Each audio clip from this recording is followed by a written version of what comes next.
Imagine signing the papers for a home, then learning that an older document in its chain of title contains a racial command. This property must not be sold, leased, or occupied by people outside a favored group. Today, that command is void, but the paper remains evidence of how American segregation was built, not only through violence or government policy, but through contracts, professional routines, and courthouse records. These documents were racially restrictive covenants. Ordinary property covenants can control setbacks, building uses, or other features of land. Racial covenants instead restricted who could own, rent, or occupy a home. They appeared in individual deeds, subdivision declarations, and agreements signed by groups of property owners. Their wording, duration, and penalties varied. Many primarily targeted black people. Depending on the city and the document, restrictions also excluded Asian people, Jews, Latinos, and named ethnic or national groups. Some covenants made an exception for non-white domestic servants or employees living in the home of a white occupant. The exception made the hierarchy plain. A person could be permitted to live in a neighborhood as a worker, but forbidden to live there as an equal homeowner or tenant. Racial covenants existed before 1917, but that year, the Supreme Court invalidated a Louisville ordinance that regulated residential occupancy by race. In Buchanan v. Worley, the court emphasized the property rights of buyers and sellers. The ruling did not dismantle housing segregation. Instead, it helped make private covenants a favored alternative to explicit racial zoning. Developers placed restrictions on new subdivisions. Neighborhood associations organized campaigns to collect owners' signatures. Real estate organizations promoted racial separation, while lenders and appraisers treated racial homogeneity as financially desirable. The Federal Housing Administration encouraged racial covenants as part of an underwriting system that expanded access to insured mortgages while favoring segregation. This was described as private agreement, but it depended on public power. Before 1948, an owner seeking enforcement could go to court. Depending on the covenant and jurisdiction, a judge might award damages, issue an injunction, prevent occupancy, or take action affecting title. A discriminatory promise on paper became much more powerful when a court stood ready to enforce it. That is what confronted J.D. and Ethel Shelley, a black couple who bought a house at 4600 Labadie Avenue in St. Louis in 1945. A recorded agreement from 1911 covered the property and restricted occupancy by race. Louis Kraemer, another owner covered by the agreement, and his wife sued to enforce the covenant, prevent the Shelleys from taking possession, and undo the transfer of title. The Supreme Court record said the Shelleys had no actual knowledge of the agreement when they purchased the home.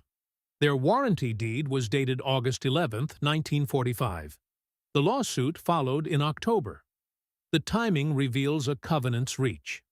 A later buyer did not have to sign the original agreement for other owners to ask a court to bind the property to it.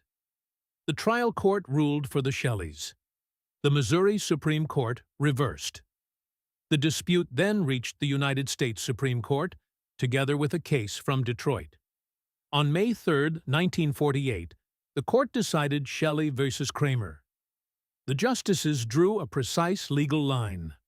Private discriminatory agreements, standing alone, were not prohibited by the 14th Amendment, but enforcement by a state court was government action. Using the courts to dispossess the Shelleys would deny equal protection of the laws. The court made state judicial enforcement of racial covenants unconstitutional.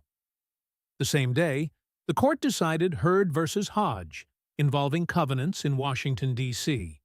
Because the 14th Amendment applies to states, the legal route was different there. The court relied on federal law and public policy to refuse enforcement in the nation's capital. These rulings removed a major weapon, but they did not erase the larger system.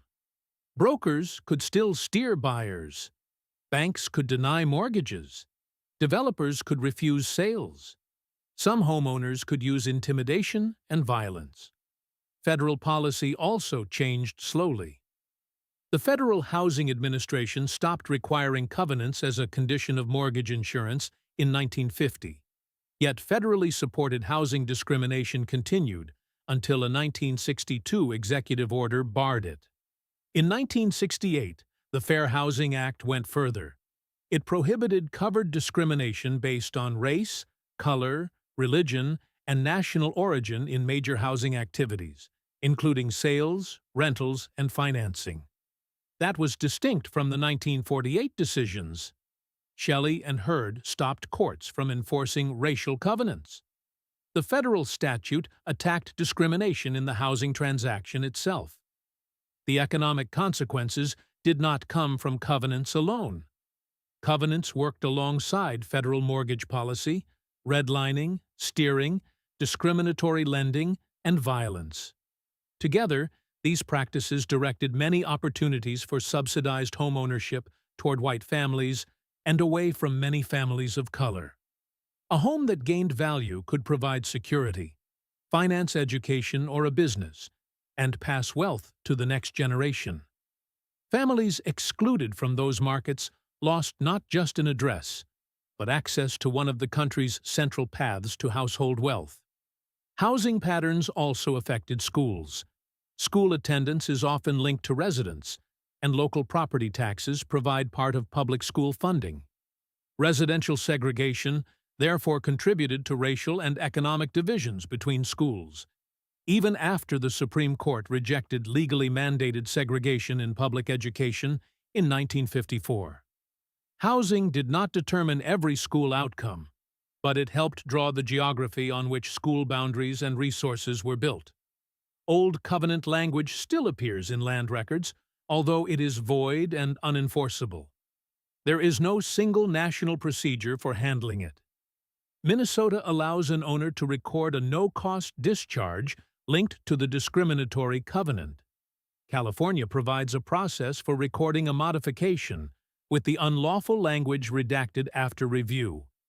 Different systems try to reject the restriction while preserving an accurate legal and historical record. Mapping projects now use these documents to identify covered parcels, dates, wording, developers, and associations.